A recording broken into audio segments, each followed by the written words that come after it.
What's the meaning of air traffic control? Air traffic control.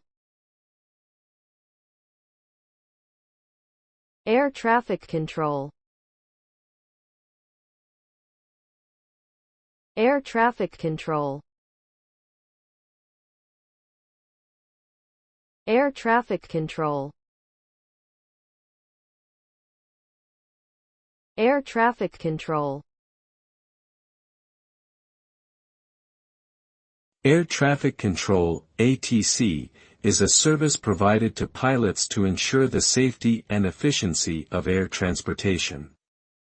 ATC personnel monitor and direct the movement of aircraft in the air and on the ground, providing guidance on flight paths, altitudes, and speed limits. They also coordinate with other airports and airspaces to ensure smooth and safe transitions for flights. The primary goal of ATC is to prevent collisions between aircraft and manage the flow of air traffic to minimize delays.